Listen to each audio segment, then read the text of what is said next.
가지고 주의 이름을 부르는 자라는 제목으로 여러분과 말씀 나누겠습니다.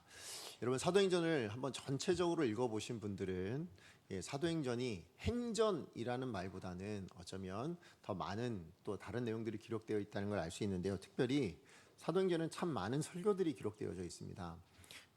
무려 19편의 설교가 기록되어져 있거든요. 근데 그 19편의 설교 중에 8편이 베드로가 설교한 겁니다.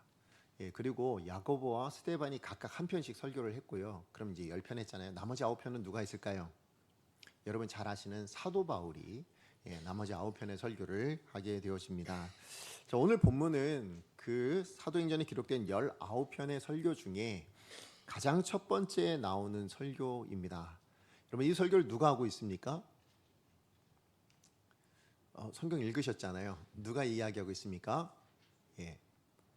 베드로가 하고 있습니다. 베드로가 하고 있는데요. 여러분 베드로는 예수님의 제자고 사도입니다. 그러나 베드로의 본래 직업이 뭐였죠? 어부죠. 그러니까 여러분 평생에 그가 설교하는 법을 배웠을까요? 저처럼? 아니면 뭐 성경을 연구한 시간들이 있었을까요? 그러지 않았을 거라 생각이 되어집니다. 그럼에도 불구하고 오늘 이 베드로가 하고 있는 이 설교는 오늘날까지 기록되어 있는 수많은 설교들 중에 가장 위대한 설교 중에 하나다라고 많은 학자들이 이야기를 합니다. 그 이유는 뭐 여러 가지가 있겠지만 특별히 오늘 본문 안에서도 우리가 확인할 수 있는 게 뭐가 있습니까? 이 베드로의 설교를 듣고 무려 3,000명의 믿지 않는 사람들이 예수 그리스도를 구주로 영접하여 하나님께로 돌아오는 역사가 일어나거든요.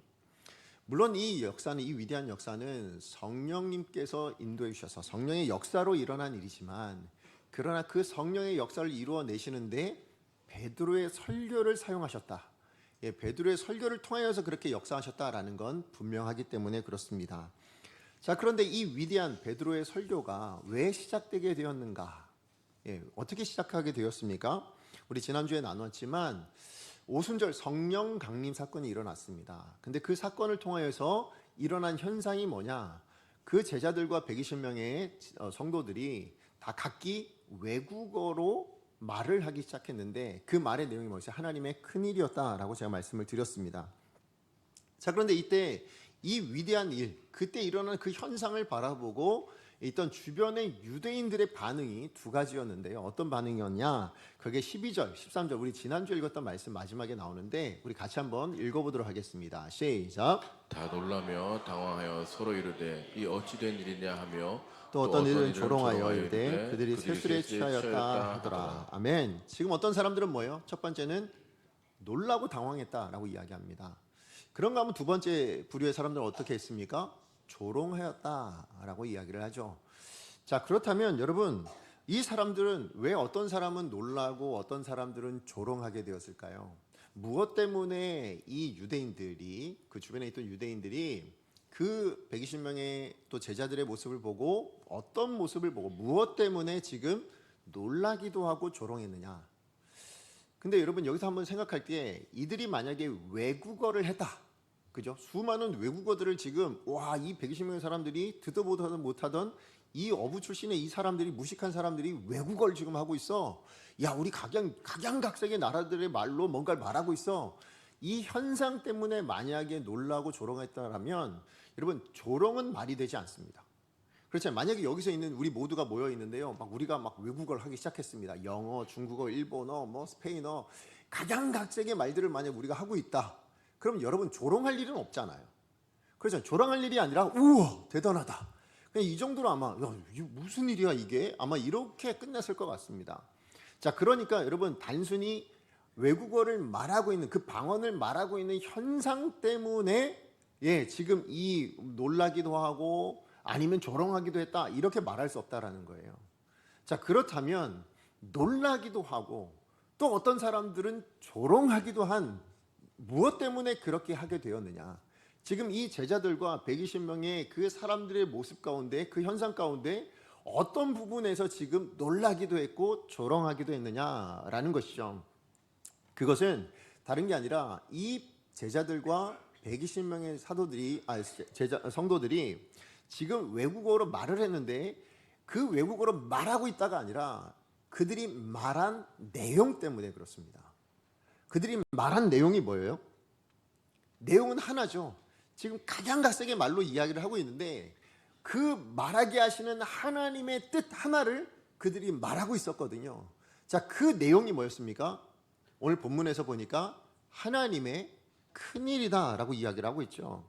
자, 그러니까 수많은 외국어들로 막 들려주고 있는데 사람들이 들을 땐 같은 내용 듣고 있었던 겁니다. 자, 그러니까 그 같은 내용을 듣는데 그 내용을 듣다 보니까 뭐예요? 어떤 사람들은 이게 무슨 말이야? 해서 놀라기도 하고, 또 어떤 사람들은 야, 저게 무슨 소리야? 하고 조롱할 수도 있게 되었다라는 것이죠. 자, 그렇다면 지금 이 제자들과 120명의 성도들이 말하고 있는 그 하나님의 큰일이라는 그 큰일의 내용이 뭐겠습니까?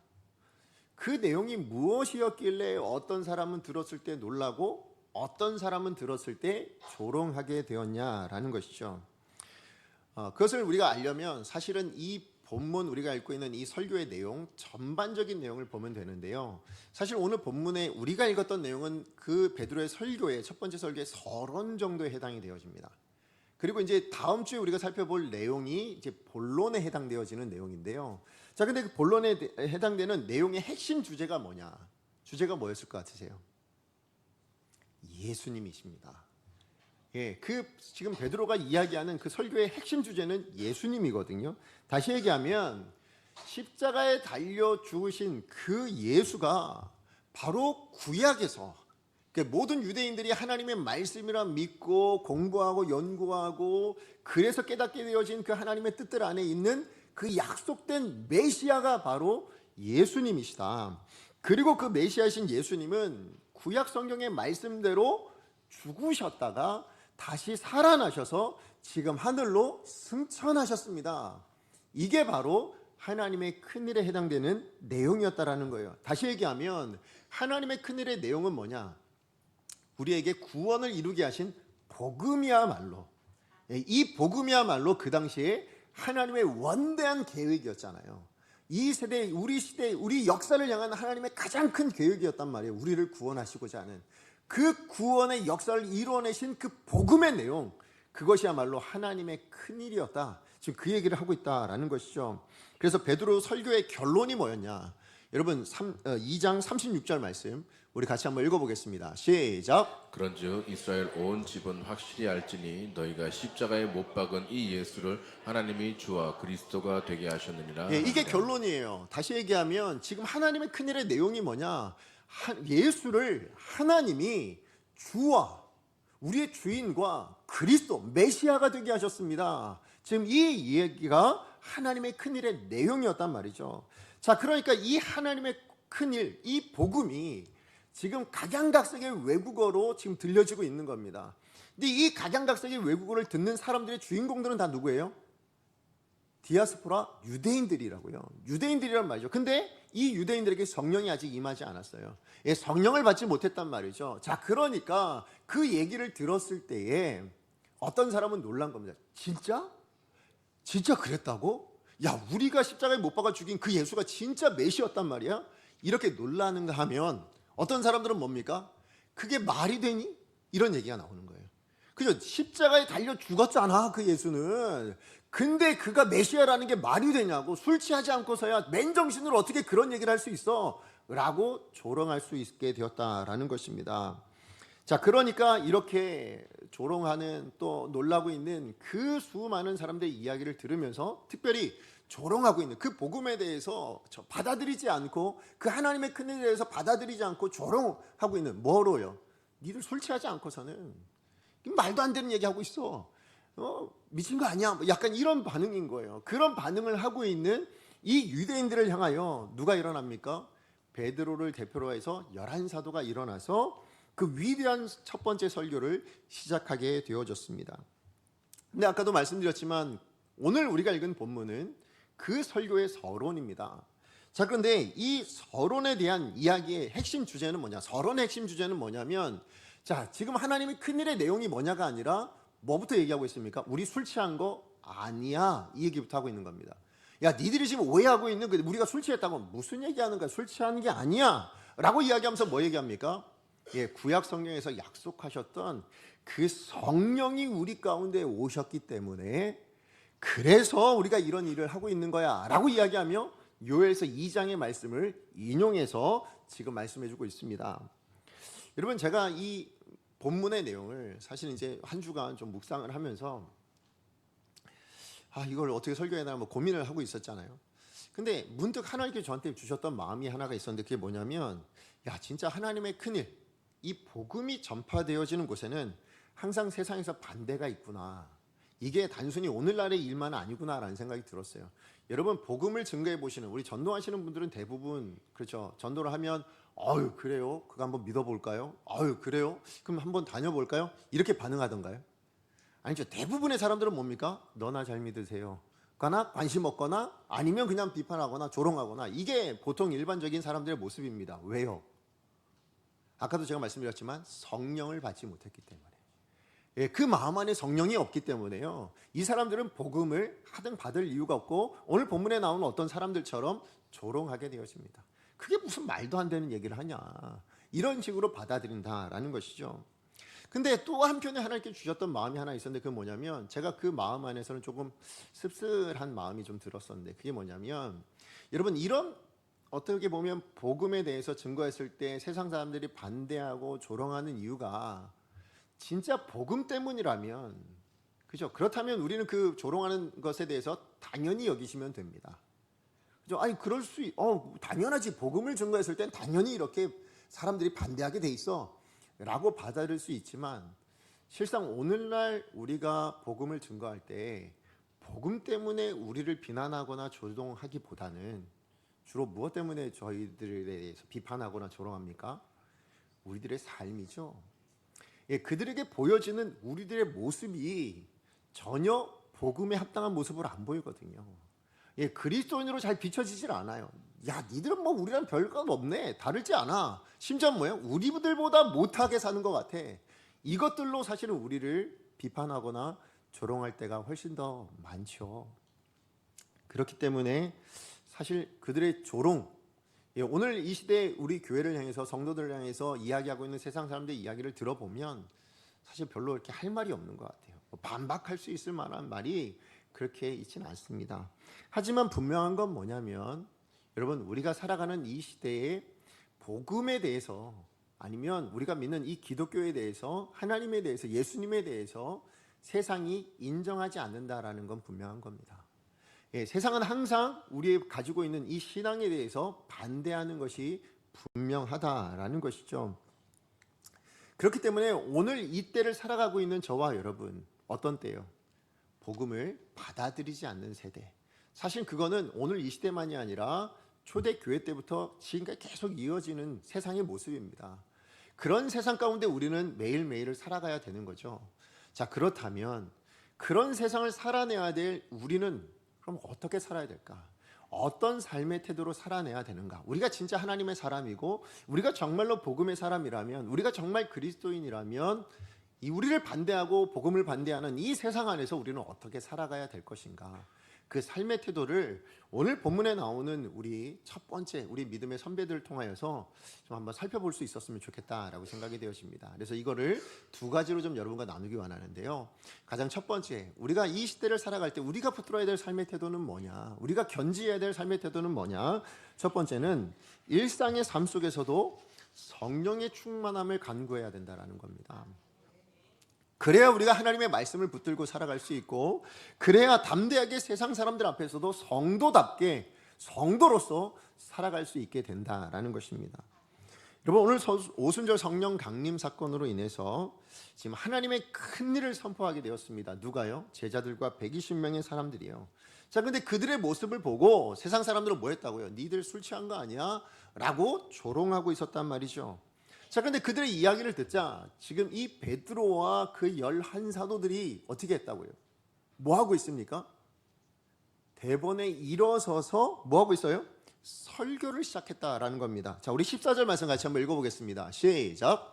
베드로가 11사도와 함께 서서 소리를 높여 이르되, 유대인들과 예루살렘에 사는 모든 사람들아, 이 일을 너희로 알게 할 것이니 내 말에 귀를 기울이라. 베드로와 11사도가 서서 그 자기를 조롱하고 반대하고 있는 그 유대인들을 향하여 뭐하고 있다고요?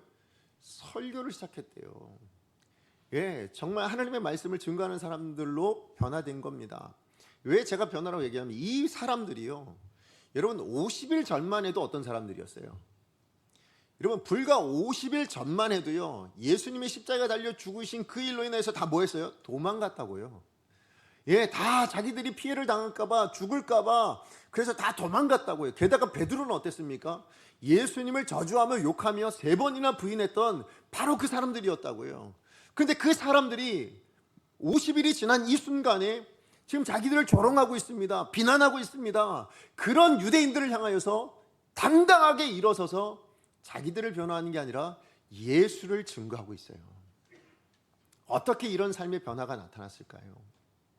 어떻게 이렇게 50일밖에 안 지났는데 이런 일들이 일어나게 되었습니까? 그 이유는 단 하나입니다. 뭐예요? 성령의 충만함을 받았기 때문이라는 거죠.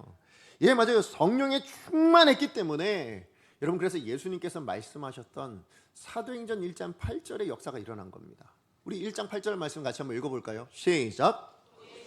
너희에게 임하시면 너희가 권능을 받고 예루살렘과 온 유대와 사마리아와 땅끝까지 이르러 내 증인이 되리라 하시니라. 그렇죠. 예, 제자들에게 뭐가 임했다고요?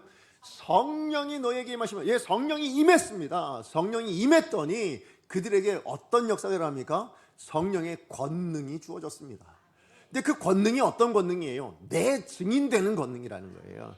그래서 이 제자들이 50일 전만 해도 도망가고 피하고 숨어있던 그 비겁했던 이 사람들이 지금 이 모든 유대인들 앞에서 당당하게 예수를 증거하는 인생으로 변화되게 될 수 있었다라는 것이죠. 게다가 여러분 여기서 성령 충만하니까 지금 제자들이 그런 성령 충만한 제자들을 향해서 세술에 취했다라고 이야기하잖아요. 자, 그랬을 때 그렇게 말하는 사람들을 향해서 술 취한 게 아니야 라고 내미는 증거가 뭡니까?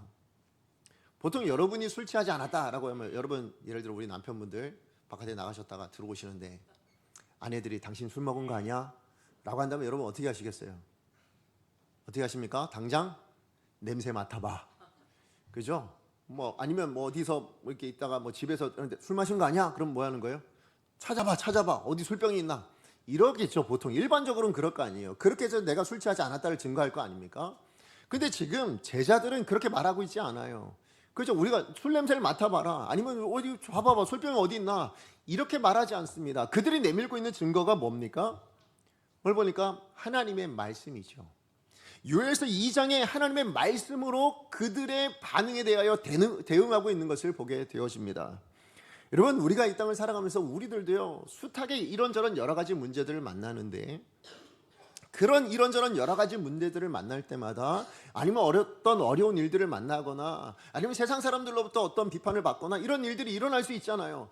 그런데 그럴 때마다 여러분은 뭘 떠올리십니까? 그걸 해결하기 위해서, 그것을 극복해 나가기 위해서 여러분이 떠올리는 건 뭐예요? 여러분 혹시 세상적인 가치관이나 여러분이 생각하는 어떤 방법들을 떠올리고 있다면 이유는 뭐예요? 하나님의 말씀이 아니라 여러분의 방법, 세상적인 어떤 것들을 떠올리고 있다면 이유는 단 하나입니다. 성령 충만하지 못하기 때문에 그렇다라는 것이죠. 예, 맞아요. 우리가 지금 제자들은요 자기에게 당면한 이 문제를 만났을 때 대번에 꺼내놓은 게 뭐예요? 말씀이라는 거예요. 어떤 세상적인 가치관, 세상적인 방법으로 자기들을 증명하는 것이 아니라 내가 왜 이렇게 살고 있는가, 내가 왜 이런 모습으로 살고 있는가, 그것은 하나님의 말씀 때문이야 라고 이야기하죠. 그 말씀으로 자기의 당면한 문제를 해결해 가는 사람들, 그게 제자들이었다라는 거예요. 그런데 우리는 그러지 않다라는 거죠. 우리 이 땅을 살아가면서 만나는 수많은 문제들이나 어려움들 앞에서 하나님의 말씀을 떠올리고, 그래서 하나님의 말씀으로 살아내는 삶의 태도냐? 그게 아니잖아요. 우리는 보통 일반적으로 생각하는 건 세상적인 어떤 방식이에요. 우리가 생각할 수 있는 어떤 답을 세상에서 찾아요. 세상적인 가치관에서 찾아요. 이유가 어디 있어요? 성령의 지배를 받는 것이 아니라 내 지배를 받거나 세상의 어떤 가치관의 지배를 받고 있는 삶의 태도 때문에 그렇다라는 것입니다. 그러므로 여러분 오늘 성령의 충만함, 이것은요 사실 많은 사람들이 오해하는 건 뭐냐면 성령 충만함 하면 보통 어디를 생각하냐면 교회 안에서 일어난 어떤 일들 안에서 생각합니다. 무슨 얘기냐? 예배할 때 성령 충만해야 되고, 기도할 때 성령 충만해야 되고, 말씀 볼 때 성령 충만해야 되고. 물론 맞아요. 그런데요, 여러분, 그런 성령 충만함은 단순히 교회 안에서 아니면 우리가 기도할 때만 필요한 일이 아닙니다. 그건 시작일 뿐이에요. 여러분, 예배를 통하여 성령 충만함을 받으셔야죠. 맞죠? 기도하실 때 성령 충만하시길 축복합니다. 여러분, 말씀 읽을 때 성령 충만하시길 축복합니다. 근데 거기서 머물면 안 된다는 거예요. 그렇게 성령 충만하여서 어디로 가야죠? 세상으로 가야죠. 여러분의 삶의 터전으로 가셔야죠. 거기서 성령 충만하여 여러분의 삶을 살아내셔야죠. 그걸 하나님이 원하셨기 때문에 여러분에게 성령 충만을 주신 거예요. 성령님을 부어주신 것이라는 것입니다. 그런데 우리는 마냥 뭐예요? 그냥 여기 안에서만 받으면 되는 줄 생각해요. 예, 맞아요. 여러분, 우리가 말씀으로 가득 채워져 있어야 되고, 예, 우리가 정말로 말씀을 붙들고 살아가야 됩니다. 그래서 말씀드린 것처럼 말씀이 나와야죠. 그런데 여러분 생각해 보세요. 이 말씀이라는 건 성경에서 뭐라고 말씀하셨냐면 성령의 검이라고 이야기합니다. 성령의 검이란 말의 의미가 뭐예요? 내가 쓰는 게 아니라 성령이 사용하시는 검이라고요. 내 안에 말씀이 가득 채워져 있는데 그 말씀을 내가 설교로 늘 듣고 말씀을 날마다 읽고 그래서 쓰기도 하고 묵상도 합니다. 그런데 왜 우리 일상의 삶에서는 그 말씀이 가치관으로 드러나지 않고 삶의 태도로 나타나지 않는가? 이유는 뭐예요? 성령에 충만하지 않으니까. 성령이 사용하시질 않는 거죠. 예, 그러므로 우리의 주어진 삶의 자리에서 우리가 어떻게 하면 말씀대로 살아낼까요? 어떻게 하면 말씀을 기준으로 살아낼까요? 다른 방법이 없어요. 여러분이 하시려고 하면 될까요? 안 되더라는 거예요. 여러분이 하려고, 내가 하려고 하면 내 방식대로 사는 거죠. 세상의 가치관을 붙들고 살아갈 수밖에 없는 거예요. 방법은 딱 하나입니다. 성령이 역사하지 않으면, 성령의 지배를 받지 않으면 우린 도무지 말씀대로 살아낼 수도 없고 말씀을 태도로 기준으로 살아갈 수 없는 인생이 된다라는 것입니다. 여러분, 그래서 제자들이 성령의 충만함을 받았잖아요. 이 성령의 충만함을 받은 이 제자들이 성령 충만 받은 줄 알았을까요? 몰랐을까요? 물론 알긴 알았겠지만 신경 쓸 겨를이 없었어요. 왜요? 방언하고 있느라고 잘 몰랐잖아요. 근데 그런 모습을 누가 알았습니까? 누가 알았어요? 그 옆에 있던 유대인들이 알았어요. 그죠? 지금 제자들이 내가 성령 충만해 이렇게 생각하는 것이 아니라 옆에 있는 유대인들이, 믿지 않는 유대인들이 그 제자들을 바라보며 물론 오해했죠. 술 취했다고 오해했죠. 그러나 한번 생각해보세요. 술 취했다고 오해한 것은 맞지만 그러나 그 유대인들에 비춰진 이 제자들과 120명의 사람들의 모습이 마치 술 취한 것처럼 누구의 지배 아래 있었다고요? 성령님의 지배 아래 있는 건 맞잖아요. 예, 그걸 누가 발견했다고요? 세상 사람들이 발견했다고요. 맞아요. 오늘 저녁은 우리가 이곳에서 예배를 드리고 그래서 우리가 성령 충만함을 받았다라고 하자고요. 그럼 이것은 우리만 알고 돌아가야 될 일이 아니라고요. 우리의 충만함은 어디서 드러나야 된다고요? 여러분이 만나는 세상 사람들 앞에서 드러나야 됩니다. 여러분들의 가족에게 드러나야 되는 거고요. 여러분의 직장 동료에게 드러나야 되는 거고요. 여러분이 만나는 우리 일상의 모든 사람들 앞에서 우리가 성령 충만한 사람이다라는 증거가 나타나야 된다라는 것입니다. 우리가 그걸 받지 못하다면 우린 성령 충만한 사람들이 아닌 거예요. 그죠? 이곳에서 아무리 우리가 은혜 받았다? 아니요. 여러분, 세상에서 여러분의 모습이 다르다라는 인정을 받지 못한다면 사람들로부터, 그렇다면 우리는 성령 충만하여 살아가는 인생이 아니다라는 것입니다. 더욱이 여러분, 제자들이 지금 자신들이 술 취하지 않았다라는 걸 증거할 때 첫 번째로 내놓은 이야기가 뭐냐면 그게 15절이죠. 우리 15절 말씀 같이 한번 읽어보겠습니다. 15절 시작. 때가 제3시니 너희 생각과 같이 이 사람들이 취한 것이 아니라. 여러분, 여기 나오는 이 3시라는 것이 이스라엘 나라의 시간이잖아요. 근데 이게 우리나라 시간으로 돌려보면 아침 9시입니다. 아침 9시. 자, 그러니까 무슨 얘기예요? 야, 아침 9시부터 술 취한 사람이 어디냐? 지금 이 얘기하고 있는 겁니다. 근데 뭐 옛날에는 아침 9시에도 술 취하셨었죠? 네, 뭐 그런 분들도 계셨었습니다. 예. 누구라고 저는 말씀드릴 수 없지만 저도 그런 분을 본 적이 있습니다. 예, 맞아요. 예, 그렇게 아침 물론 그러나 일반적이진 않잖아요. 그죠? 일반적으로 아침 9시는 뭐예요? 일상을 살아야죠. 일상을 살아내는 삶의 자리죠. 맞아요. 여러분, 아침 9시부터 술 취한 사람은 없습니다. 그런데요, 오늘 본문을 보니까 아침 9시부터 성령 충만한 사람은 있더라고요. 그죠? 오늘 본문에 이야기하는 게 그 내용 아닙니까? 야, 아침 9시부터 술 취한 사람이 어딨냐? 라고 이야기하는 그 사람들이 뭐라고 얘기합니까? 우리는 성령 충만한 거야 라고 얘기하는 거예요. 예, 맞아요. 여러분, 아침 9시부터 술 취한 사람은 없어도요, 아침 9시부터 성령 충만하여 살아가는 사람들은 있습니다. 아니, 있어야 한다라는 거예요. 그게 우리들이어야 된다고요. 저와 여러분이어야 된다라는 겁니다. 여러분, 우리가 이 교회 안에서만 성령 충만한 사람이 되어지는 것이 아니라, 사실 우리가 주일만 성령 충만해야 될 사람이 아니라, 여러분, 우리가 오늘을 지나 맞이할 내일 일상의 삶을 시작하는 그 아침 9시에도 성령 충만하여 살아가야 될 책임이 있는 사람이 저와 여러분이에요.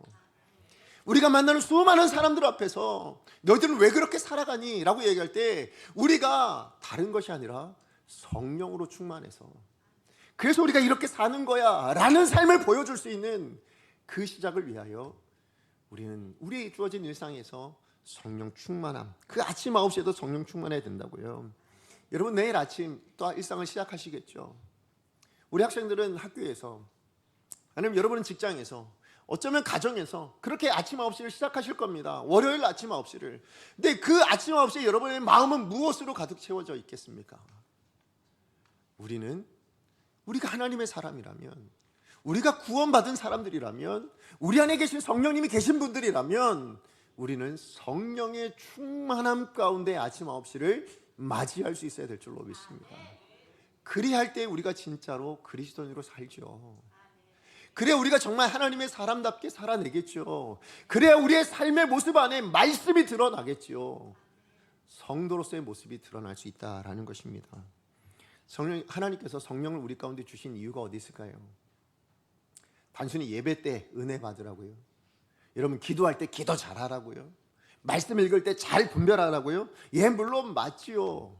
그런데 그건 시작일 뿐이라는 거예요. 예배와 기도의 이 말씀 읽는 그 자리에서 성령 충만하여서 우리 일상의 삶의 자리, 그 시간들 안에서 뭐 하라고요? 성령의 지배 아래 살아내는 인생이 되기를 하나님께서는 원하셔서, 그래서 우리에게 성령을 부어주시고 우리 안에 계시도록 하신 것입니다.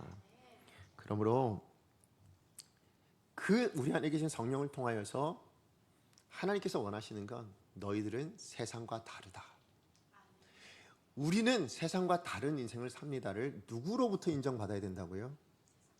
예, 세상 사람들로부터 인정받는 저와 여러분이 되어야 될 줄로 믿습니다. 그때 비로소 뭐예요? 우리의 삶이 복음이 되죠.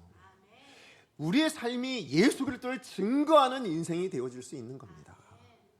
그러므로 우리가 우리 일상에서부터 뭐예요? 성령 충만하여 살아갈 수 있도록, 성령 충만한 삶의 모습이 우리의 삶의 태도가 될 수 있게 해달라고 여러분 구하시고 그렇게 살아가실 수 있는 저와 여러분 되어지기를 간절히 소망합니다. 자, 그런가 하면 두 번째 또 우리에게 주어진 오늘 본문을 통해서 우리가 배워야 될 삶의 태도는 뭐냐면, 주님의 이름을 입으로만 부르는 것이 아니라 삶으로도 부를 수 있어야 된다는 겁니다. 지금 베드로가 인용한 요엘서 2장의 내용, 전체의 내용이 뭡니까? 그 내용이 17절부터 21절까지 나오고 있죠. 요약하자면 원래 요엘서 2장에서는요, 첫 시작이 뭐냐면 그 후에라는 단어로 시작하는데, 오늘 베드로는 인용해 오면서 말세라는 단어로 지금 바꿔서 이야기합니다. 자, 근데 발세에 하나님께서 하나님의 영을 모든 육체에게 부어주심으로, 그래서 일어난 일이 뭐라고요? 자녀들은 예언하고, 젊은이들은 환상을 보고, 늙은이들은 꿈을 꾼다, 그렇게 이야기합니다. 그리고 뿐만 아니라 그 하나님의 영이 부어졌을 때에 남종과 여종들도 예언합니다, 그렇게 얘기해요. 그리고 그 다음에 또 다른 또 종말에 대한 여러 가지 징조들이 나타나게 된다라고 그렇게 말씀하고 있습니다. 자, 그런데 이 말세에 하나님의 영이 임할 때에 나타나는 두드러진 현상이 뭐예요? 왜 우리 눈으로 봤을 때는 뭐예요? 예언과 환상과 꿈, 여기에 좀 더 집중이 되는 경우가 참 많은 것 같습니다. 자, 그런데요, 사실 이 예언과 환상, 꿈 이러면 우리 조금 더 뭔가 신비적인 어떤 현상으로 생각하는 경우가 되게 많은 것 같아요. 그렇죠? 그래서 오늘날도 예언한다. 와, 그러면 그죠? 우리의 미래가 알려질 것 같고, 그죠? 앞으로 되어질 일에 대해서 우리가 좀 더 알아갈 것 같고, 이런 생각 들지 않으세요? 환상과 꿈 이래도 뭔가 좀 특별하게 하나님께서 우리 가운데 어떤 일에 대해서 알려주시는 뭐 이런 현상들로, 그렇게 어떤 신비적인 어떤 모습들로 우리가 생각하는 경향들이 되게 많은 것 같습니다. 근데 오늘 본문의 베드로는 그런 의미에서 사용하고 있지 않습니다. 예, 성경이 이야기하고 있는 환상, 예언, 꿈, 이거는요, 우리가 생각하는 그런 신비적인 어떤 모습으로 이야기하고 있는 것이 아니라 다른 의미로 이야기합니다. 그 내용이 뭐냐면 히브리서 1장 1절에 나옵니다. 우리 같이 한번 히브리서 1장 1절 읽어보겠습니다. 시작. 옛적의 선지자들을 통하여 여러 부분과 여러 모양으로 우리 조상들에게 말씀하신 하나님이. 예, 여기 나오는 선지자들에게 하나님이 말씀하실 때 어떻게 하셨다고요? 여러 부분과 여러 모양으로 하셨다고 이야기하잖아요. 자, 이 여러 부분과 여러 모양의 내용이 뭐냐면 그게 바로 예언이고 환상이고 꿈이라는 것입니다. 자, 그러니까 여러분, 오늘날로 이야기하면 제가 이렇게 설명드릴 것 같아요. 제가 여러분에게 어떤 말을 전하고 싶어요. 그런 방법이 다양하죠. 예, 제가 카톡으로 보내드릴 수도 있고, 문자로 보내드릴 수도 있고, 아니면 제가 구두로 말할 수도 있고, 아니면 제가 편지를 써서 말할 수도 있잖아요. 그죠? 다양한 방법으로 제 뜻을 여러분에게 알려드릴 수 있습니다. 그죠? 지금 그 얘기하고 있는 겁니다. 그 당시에 하나님이 이 땅에 있는 우리 인생을 향하여 하나님의 뜻을 말하고 싶을 때에 그 말하는 방법이 뭐였다고요? 환상이라는 방법도 쓰셨고, 예언이라는 방법도 쓰셨고, 뭐 꿈이라는 방법도 쓰셨다. 이런 다양한 여러 가지 방법들로 하나님의 뜻을 말씀하셨다라는 거예요. 그러니까 방법에 대한 부분이지, 그게 어떤 신비적인 이런 것들로 접근하지 말라는 거예요. 하나님은 그저 하나님의 뜻을 말씀하시고자 했다라는 거예요. 여기에 집중이 있다는 거죠. 그래서 베드로는 이 요엘의 말씀을 통하여서 과거 구약 시대에는 이런 여러 가지 방법들로 몇몇 사람들에게 하나님의 뜻을 전하셨다는 거예요. 그래서 그 말씀을 받은 사람들이, 그 방법들을 통해서 받은 사람들이 어떤 사람에게 선지자 이렇게 이야기하잖아요. 자, 그런데 지금 무슨 얘기냐면 지금 베드로는 말세 시대, 다시 얘기하면 예수님께서 오신 이후에 그 신약 시대에는 하나님의 영이 모든 육체에게 부어지게 되어지고, 그리하여서 뭐라고요? 남녀노소 신분 고하를 막론하고 이제 뭐라고요? 누구라도 하나님의 뜻을 알게 하셨다라는 거예요. 이걸 지금 이야기하는 겁니다. 하나님의 뜻을 알게 하셨다. 오늘 이 자리에 있는 우리 모두에게 하나님의 뜻을 몇몇 사람에게만 알려주신 것이 아니라 우리 모두가 알 수 있도록, 누구라도 알 수 있도록 그렇게 하나님의 뜻을 말씀해 주셨습니다. 지금 그 이야기를 하고 있는 겁니다. 그러면서 그 시작을 알려주는 사건이 뭐였다? 그게 오순절 성령 강림 사건이었다. 성령이 임하시면 모든 육체, 우리 모든 사람이 하나님의 뜻을 알게 되어져 있는데, 그 성령의 임하심의 시작이 어디였다? 오순절 성령 강림 사건이었다. 그 얘기를 하고 있는 거예요. 자, 그러니까 성령이 오시면 어떤 사람은 예언을 할 수 있고요, 어떤 사람은 환상을 볼 수 있고요, 어떤 사람은 꿈을 꿀 수 있어요. 이 얘기하는 게 아니에요. 예전에는 그렇게 말씀하셨다면, 아니 이제는 누구라도 하나님의 뜻을 알 수 있는 인생이 되어졌다. 그 얘기를 말하고 싶었던 거죠. 그리고 그 뜻 가운데, 그렇게 하나님께서 알려주시는 뜻, 우리 모두가 알 수 있게 하시는 그 뜻 가운데 가장 중요한 게 뭘까요? 그게 요엘도 똑같이 지금 예언을 해주고 있는데, 자, 그게 바로 20절 21절이죠 우리 같이 한번 읽어보겠습니다. 시작. 주의 크고 영화로운 날이 이르기 전에 해가 변하여 어두워지고 달이 변하여 피가 되리라. 누구든지 주의 이름을 부르는 자는 구원을 받으리라 하였느니라. 아멘. 자, 앞서 말씀했던 20절 내용은 뭡니까? 주의 크고 영화로운 날, 그건 종말의 때를 이야기합니다. 뿐만 아니라 피가, 그러니까 해가 어두워지고 변하여 어두워지고 달이 변하여 피가 되리라. 이 뭐예요? 환란의 때를 이야기합니다. 자, 결국은 말세 때를 이야기하는 거죠. 자, 그런데 이 말세 때가 닥친다 할지라도 뭐예요? 이런 어려운 일들이 닥친다 할지라도 누구든지 주의 이름을 부르는 자는 뭐 한다고요? 구원을 받는데요. 이게 요엘서의 예언의 결론입니다. 누구든지 주의 이름을 부르는 자는 구원을 받으리라. 다시 얘기하면 이 요엘서의 이야기가 뭐라고요? 하나님의 영이 모든 육체에게 부어져서 하나님의 뜻을 알게 되어졌는데, 그 뜻이 뭐라고요? 누구든지 주의 이름을 부르는 자는 구원을 받아. 무슨 상황에서든 어느 상황에서든 그게 종말의 마지막 때가 되었다 할지라도 누구든지 주의 이름을 부르면 구원을 받아. 무엇 때문에? 성령의 하나님의 영이 임하셔서. 그 얘기하는 거잖아요. 지금 그러니까 베드로도 지금 뭐 얘기하는 거예요? 지금 우리에게 이 요엘서를 인용한 목적이 뭐라고요? 우리 술 취한 게 아니라 뭐 했다? 성령의 충만함을 받은 거야. 지금 이거 증가하는 거잖아요. 이게 서론의 핵심이라고요. 자, 그러니까 지금 베드로가 뭘 결론 내리고 있습니까? 우리는 성령의 충만함을 받은 거야. 성령이 우리 가운데 임하신 거야. 지금 그 얘기를 하고 있는 겁니다. 다시 얘기하면 여러분, 이런 앞에 나타나는 현상, 뭐 피가 아니면 뭐 달이 변하고 해가 지고 이런 종말의 현상들이 나타나지 않더라도 궁극적으로 나타날 일은, 결론은 뭐라고요? 누구든지 주의 이름을 부르는 자는 구원을 받는 역사. 이게 성령의 오심의 증거라는 거예요. 자, 그렇다면 이런 일이 일어나지 않아도 예수를 주로 고백하는 인생이 구원받는 것이 성령의 역사의 시작, 임재의 시작이었다라는 거잖아요. 그러므로 지금 우리들도 뭐 했다? 성령으로 충만함을 받았다라는 거예요. 다시 얘기하면 그래서 성령의 임재 없이는 예수를 주로 고백할 수 있습니까? 없습니까? 없다라는 거죠. 그러니까 우리는 성령을 받았다. 하나님의 영, 그 예언의 역사가 일어나서 하나님의 영이 모든 육체에게 임하는 이 일이 일어났다라고 이야기하고 있는 겁니다. 그런 의미에서 여러분, 여기 나오는 누구든지 주의 이름을 부르는 자는 이라고 얘기할 때 이 주의 이름을 부른다라는 것이 단순히 예수님 이렇게 이름을 불렀다는 이 호칭을 이야기하는 게 아닙니다. 그죠? 누구든지 주의 이름을 부른다라고 이야기할 때 이 주의 이름을 부른다라는 것은 단순히 이름을 부르는 게 아니라 뭐 하는 거예요? 믿는다라는 의미가 있죠. 그렇기 때문에 사도 바울이요, 이 똑같은 요엘서의 말씀을 인용하면서 이렇게 해설을 합니다. 우리 로마서 10장 13절 14절 말씀 같이 한번 읽어봅니다. 시작. 누구든지 주의 이름을 부르는 자는 구원을 받으리라.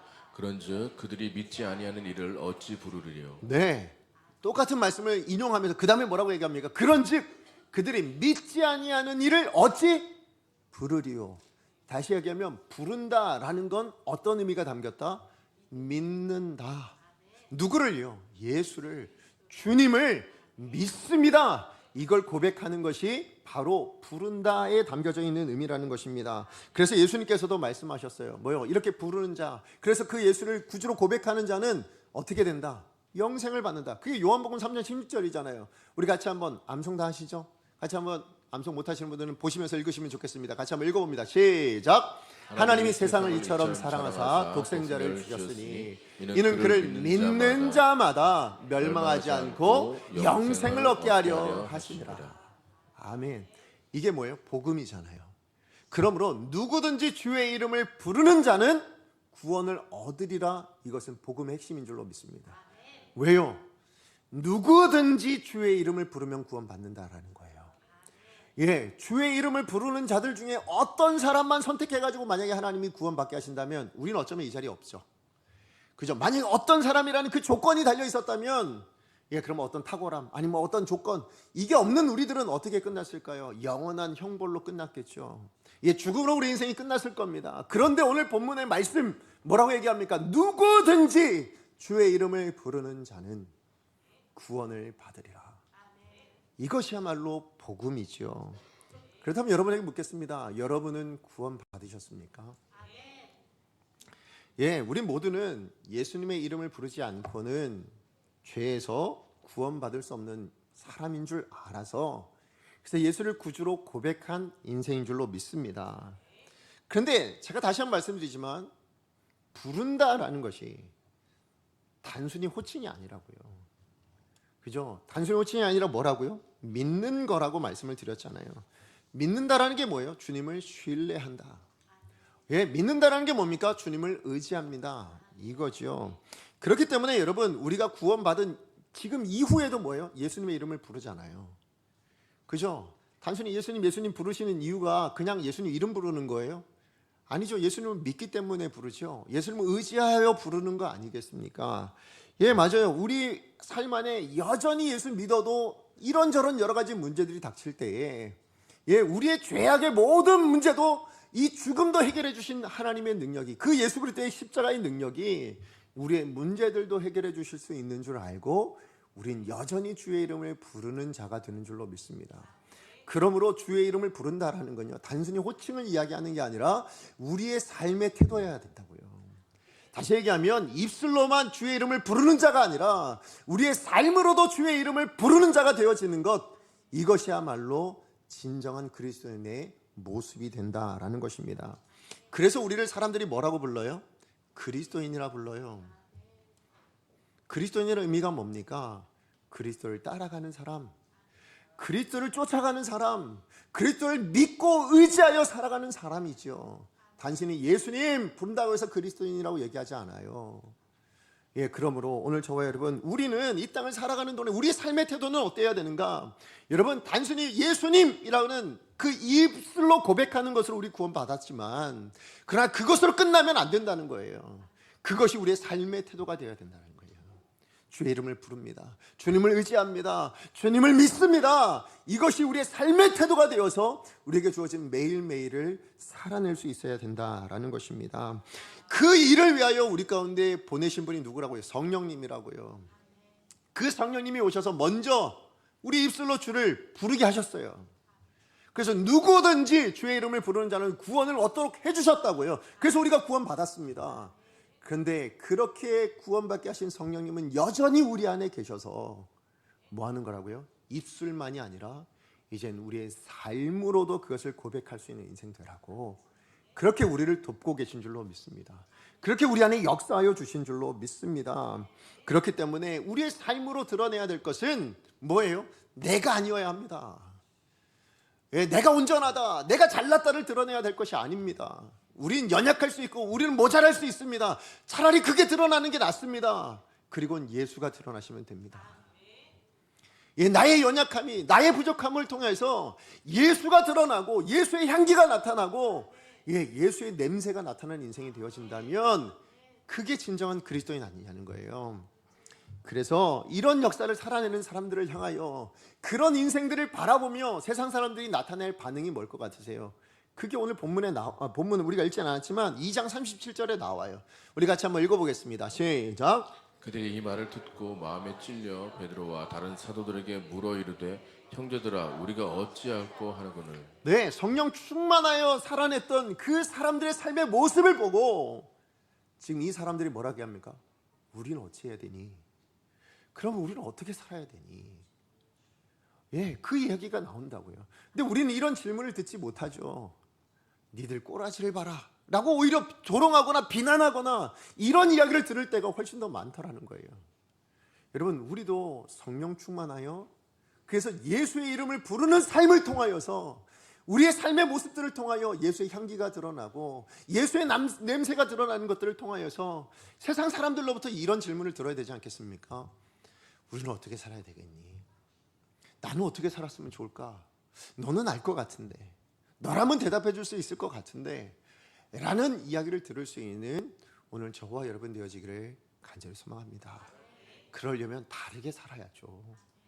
그렇죠? 세상과 다른 가치관으로 살아내야죠. 단순히 입술로만 우리 예수님, 저 그리스도인, 저 교회 다니는 사람 이걸로 나타나지 말고요. 우리의 삶으로 주의 이름이 불러지는 삶을 살아낼 때 세상 사람들이 우리에게 물을 겁니다. 우리는 어떻게 해야 되겠냐? 반드시 그런 역사를 이루어 주실 줄로 믿습니다. 누가요? 하나님이요. 말씀의 결론을 맺습니다. 오순절 성령 강림 사건을 통하여서 제자들과 120명의 사람들이 그렇게 50일 전만 해도 정말 이 사람들은 비겁하고 도망다녔던 사람들이 변화가 일어납니다. 그 변화된 모습을 통하여 사도행전의 역사가 시작되었습니다. 오늘날 이 시대에 우리를 향한 하나님 아버지의 마음도 그러하실 줄로 믿습니다. 우리 안에 성령님이 계십니다. 그 성령님의 역사로 우리가 예수를 구주로 고백하고 그렇게 우리의 주어진 삶을 그리스도인으로 살아갈 수 있는 삶의 기준이, 시작이 마련이 되어져 있습니다. 그러므로 우리가 해야 될 일은 뭐냐? 오늘 말씀하신 이 두 가지 삶의 태도가 우리 안에 있어야 될 줄로 믿습니다. 첫 번째가 뭐라고요? 성령 충만함으로 일상 안에서 사셔야 돼요. 여기서 성령 충만한 걸 자랑하실 이유가 없습니다. 우리의 자랑은 세상 안에서 성령 충만하게 살아감이 자랑해야 될 줄로 믿습니다. 그리고 두 번째 삶의 태도가 뭐라고요? 예수의 이름을 부르고 의지하고 믿고 살아가는 게요, 여기서가 아니라 뭐라고요? 우리 일상의 삶의 태도로 나타나야 된다고요. 그래야 세상 사람이 너는 왜 그렇게 사니? 예수 믿어서. 예수님 때문에. 그래서 내가 이렇게 살아. 넌 뭐가 그렇게 힘든데 좋니? 예수님 때문에. 그게 복음의 증거고 사도행전의 역사인 줄로 믿습니다. 오늘 저와 여러분, 우리 안에 주의 이름을 부르는 자, 그게 그리스도인이라면 우리는 진정한 그리스도인, 우리가 오늘 표로 삼고 있는 비로소 그리스도인의 삶은 성령 충만함이 우리 일상이 되어질 때, 그게 삶의 태도가 되어질 때, 그리고 우리가 예수의 이름을 부르는 그것이 입술의 고백만이 아니라 그것이 삶의 태도로 우리의 삶으로도 불러질 때, 비로소 그리스도인의 온전한 삶의 모습이 시작되어질 줄로 믿습니다. 그렇게 우리에게 주어진 또 한 주간을 살아내실 수 있는, 또 살아내기로 결단하는 저와 여러분 되어지기를 간절히 소망합니다. 우리 말씀 기억하면서 함께 찬양했으면 좋겠습니다. 오늘 우리가 부를 찬양은요, 원하고 바라고 기도합니다. 진짜 원하셨으면 좋겠고, 진짜 바라셨으면 좋겠고, 그래서 주님께 간구하셨으면 좋겠습니다. 오늘 말씀처럼 살 수 있게 해주세요. 오늘 이 찬양의 가사처럼 살아낼 수 있게 해주세요. 그런 마음을 가지고 우리 함께 간절한 마음으로 함께 찬양합니다. 이 세상을 살아가는 동안에.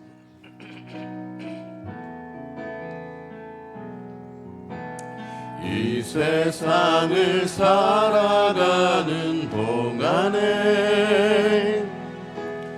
나의 힘을 의지할 수 없으니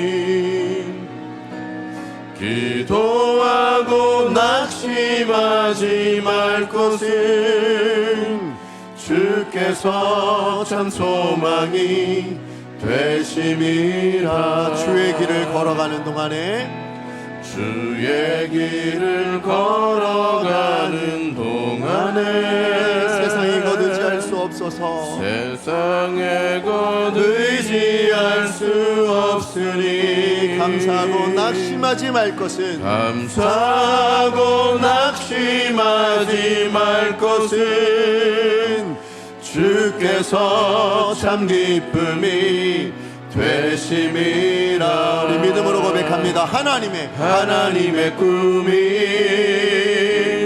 나의 비전이 되고 예수님의 성품이 나의 인격이 되고 성령님의 권능이 나의 능력이 되길 원하고 바라고 기도. 하나님의 꿈이 나의 비전 되게 해주세요. 하나님의 꿈이 하나님 나의 일상이 되게 해주세요. 나의 비전이 되고 예수님의 성품이 하나님 나의 인격으로 묻어나게 해주십시오. 나의 인격이 되고 성령님의 권능이 예수의 증인된 삶, 나의 능력이 되게 해주세요. 나의 능력이 되길 원하고 바라고. 우리 마지막으로 다시 한번 고백합니다.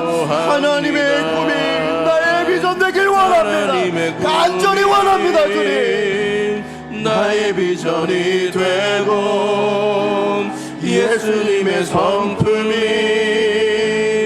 나의 인격이 되고 성령님의 권능이 나의 능력이 되길 원하고 바라고 기도합니다. 아멘. 여러분 정말 원하고 바라고 기도하십니까? 예, 정말 그렇게 살아내기를 원하십니까? 예, 그 삶을 위하여 하나님이 여러분에게 성령님을 주신 줄로 믿습니다. 하나님이 여러분의 마음 가운데 성령님을 머물게 하여 주신 줄로 믿습니다. 근데 그 성령님이 우리 교회 안에서는 역사하시는데요, 우리 삶의 자리에서는 왜 역사하지 않게 되셨을까요? 그것은 우리가 구하지 않기 때문이겠죠. 우리가 원치 않았기 때문이겠죠. 우리가 바라지 않기 때문은 아니었는지 우리 자신을 돌아볼 수 있었으면 좋겠습니다. 그래서 우리 다시 한번 오늘 말씀을 통하여 하나님 성령 충만함으로 나의 일상을 살아갈 수 있게 하여 주시옵소서. 그래요, 주의 이름을 부르되 입술로만 부르는 사람이 아니라 하나님 정말로 나의 삶으로도 주를 인정하며 의지하며 그렇게 살아가는 삶의 태도가 있게 하여 주셔서 하나님 진정한 그리스도인, 비로소 그리스도인 살아낼 수 있는 우리가 되게 하여 주시옵소서. 주여 능력을 주옵소서. 우리 다시 한번 외치고 하나님 앞에 기도합니다. 주여 능력을 주옵소서. 예, 하나님 그렇습니다. 오늘도 주신 말씀을 통하여 하나님 오늘 우리가 부른 이 찬양의 가사처럼 하나님 그렇게 우리의 일상을 살아갈 수 있는 우리 인생 되어지기를 소망합니다. 하나님 이 땅을 살아가는 동안에 하나님 나의 힘을 의지할 수 없다 이야기하지만 나의 힘을 의지하였고 세상의 것을 의지할 수 없다 하였으나 세상의 것들을 의지하며 살아냈던 하나님 그런 우리들의 모습이 있음을 고백합니다. 그 이유는 다름 아니라 내가 성령 충만함으로 살아가지 못해서 하나님 내가 성령의 충만함 가운데 살지 못해서 하나님 그래서 우리가 이런 삶을 살았음을 고백합니다. 주를 의지한다고 이야기하지만 주님을 부른다고 이야기하지만 실상 내 삶으로 주님을 의지하지 못하고 내 삶으로 주님을 부르지 못했기 때문인 줄로 압니다. 하나님 이제라도 하나님 정말로 성령 충만함을 구합니다. 성령의 충만하신 역사하심을 구합니다. 주님 나를 도와주시옵소서. 내 안에 계신 성령님 역사하여 주시옵소서.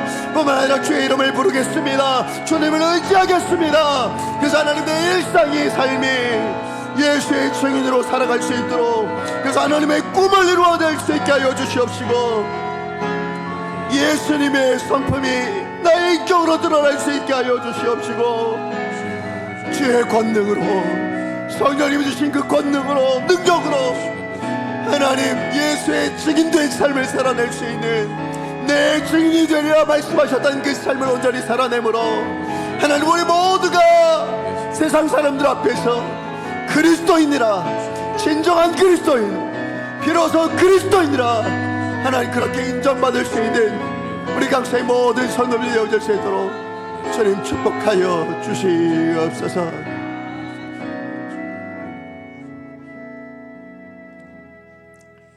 사랑하는 하나님 감사합니다. 오늘도 우리 안에 계신 성령님을 통하여 하나님의 말씀하신 바를 듣고 깨달아 알 수 있게 하여 주셔서 감사합니다. 단순히 깨닫는 것으로 그치지 않게 해주세요. 하나님 우리의 삶의 자리에서 깨달은 바를 실천하고 살아낼 수 있는 능력이 우리 가운데 있기를 원합니다. 그리하여서 하나님 앞에 간구합니다. 성령님 우리 안에 충만히 역사하여 주시옵소서. 우리의 일상이 성령의 지배 가운데 살아갈 수 있게 하여 주시옵소서. 하나님 나의 힘을 의지할 수 없다 이야기하면서도 내가 나를 의지했었습니다. 세상의 것을 의지할 수 없다 이야기하면서도 노래는 불렀음에도 불구하고 실상 우리의 삶에서는 세상의 것들을 의지할 때가 많았음을 고백합니다. 이제 내 안에 계신 성령님 역사하여 주셔서 하나님 우리가 불렀던 이 찬양의 고백이 우리의 삶의 고백이 될 수 있게 해주세요. 하나님의 꿈이 나의 꿈 되기를 원합니다. 하나님 예수님의 성품이 나의 인격 되어지기를 원합니다. 성령님의 권능으로 우리에게 주어진 매 순간마다 주의 증인으로 살아갈 수 있는 그런 우리 강성의 모든 성도님들 되게 하여 주셔서 정말 우리 한 해의 표처럼 진정한 그리스도인 비로소 그리스도인이라 세상 사람들로부터 인정받고 하나님께로부터 인정받는 복된 인생을 살아가게 하여 주시옵소서. 예수님의 이름으로 기도합니다. 아멘.